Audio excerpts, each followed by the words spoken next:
My mother died on a Tuesday morning in April. By the following Tuesday, my father was a married man. 7 days, that's all it took for him to go from standing over my mother's casket in the same black suit he wore to bury her, to standing in front of a courthouse clerk, signing a marriage certificate with another woman's name on it. At first, my brother and I thought grief had broken something in him. We told ourselves people cope in strange ways. We told ourselves maybe he was lonely, maybe he panicked, maybe he just wasn't thinking straight. We were wrong. He was thinking very clearly, because the reason my father remarried 1 week after burying my mother had nothing to do with love, and nothing to do with grief. It had to do with covering something up, and by the time my family figured out what that something was, it was almost too late to stop him from getting away with it completely. This is the story of how my father's second wedding tore my family apart and how a single voicemail exposed everything.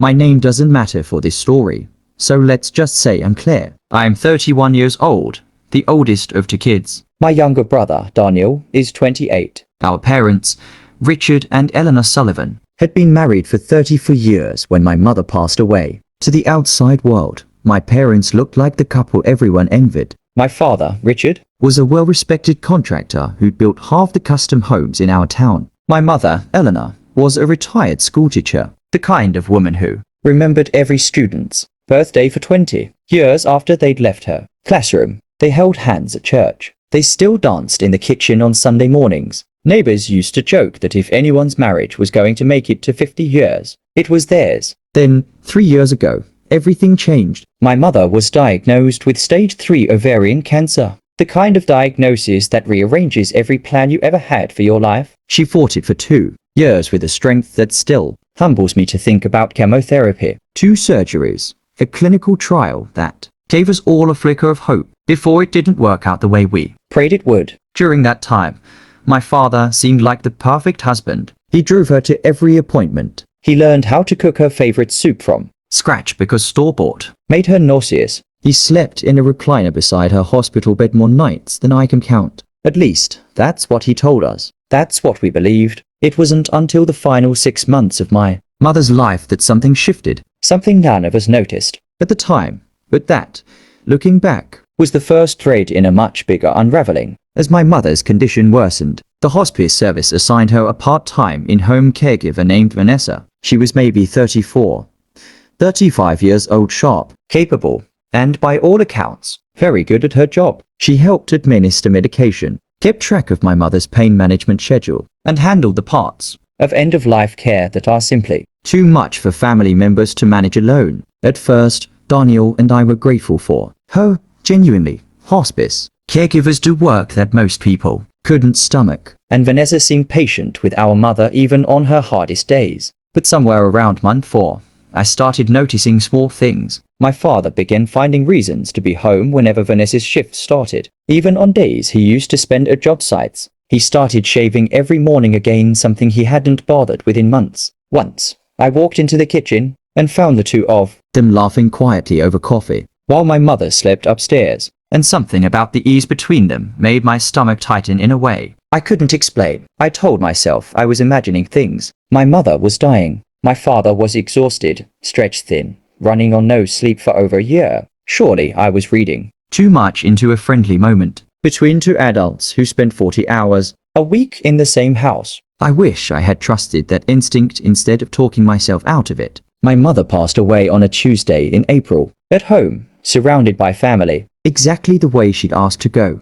Daniel held her left hand. I held her right. My father stood at the foot of the bed. The funeral was 5 days later. Nearly 200 people came, former students, church friends, neighbors who'd known her for decades. My father gave a eulogy that made half the room cry. He talked about meeting her at 19, about 34 years of marriage, about how he didn't know how to imagine a future without her in it. 2 days after that funeral, he was married to Vanessa. Daniel found out first, through a mutual family friend who'd seen the marriage license posted publicly at the county clerk's office. A small town detail nobody thinks to hide because nobody expects anyone to be looking. He called me immediately, and I remember standing in my kitchen holding the phone away from my ear because I genuinely thought he was joking. He wasn't. When we confronted our father, he didn't deny it. He didn't even seem embarrassed. He said, calmly, almost rehearsed, that he and Vanessa had found comfort in each other during my mother's illness, that grief made people do unpredictable things,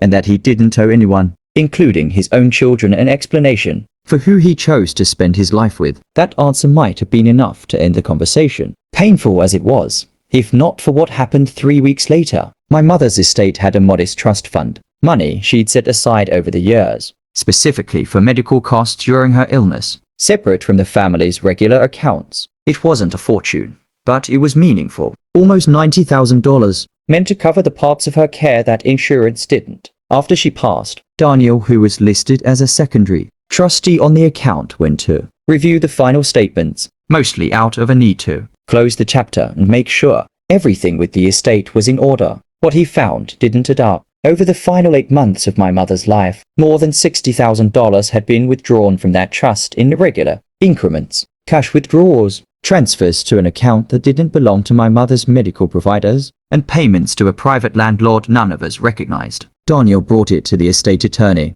a family friend who had handled our mother's affairs for over a decade. That attorney did some digging, and what she uncovered was the beginning of the real story. The private landlord was for an apartment, a modest 2-bedroom unit 20 minutes from our parents' house, leased 11 months before my mother died. The tenant listed on that lease was Vanessa. My father hadn't just fallen for the caregiver during my mother's final months. According to phone records, the attorney was later able to subpoena, as part of the estate dispute, the relationship had started almost a full year before my mother's diagnosis worsened. While she was still fighting, still hoping, still trusting her husband to be exactly who he claimed to be. He had used money set aside for her medical care to fund an apartment for the woman he was seeing behind her back, while that same woman was employed, in part, to help care for her. But even that wasn't the detail that made my stomach turn the most. The estate attorney explained something to us that I hadn't understood until that moment. In our state, a surviving spouse generally cannot be compelled to testify against their current husband or wife in a civil proceeding, thanks to spousal privilege protections. If Daniel and I moved forward and we were seriously considering it with a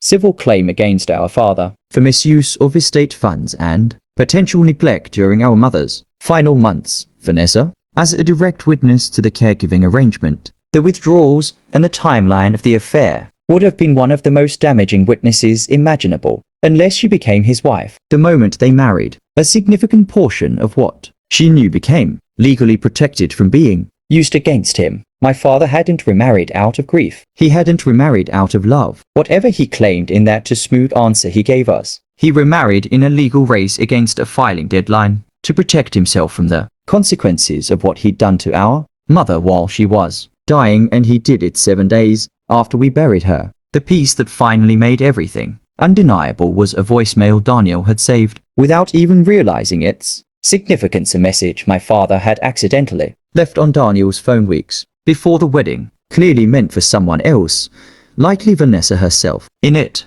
my father could be heard saying, almost casually, that they needed to get the paperwork done before the funeral crowd died down and people started asking questions, and that once they were legally married, none of it could touch him. That recording became central to the case Daniel and I ultimately filed against our father's handling of the trust. It didn't erase what had happened, it didn't bring our mother back, and it certainly didn't undo the year she spent fighting for her life while being deceived by the person who promised to stand beside her in sickness and in health. But it did something important. It stripped away every excuse he tried to hide behind. The civil case took almost a year to resolve. In the end, my father was ordered to repay the misused trust funds, with interest, into the estate to be split between Daniel and me, which felt less like justice and more like a formality. Honestly, money was never really what this was about. What mattered more was what happened within the family. Neither Daniel nor I speak to our father anymore, not out of some dramatic declaration, but because there wasn't anything left to say to a man who let our mother die still believing she'd been loved faithfully until the end. Vanessa, from what I understand,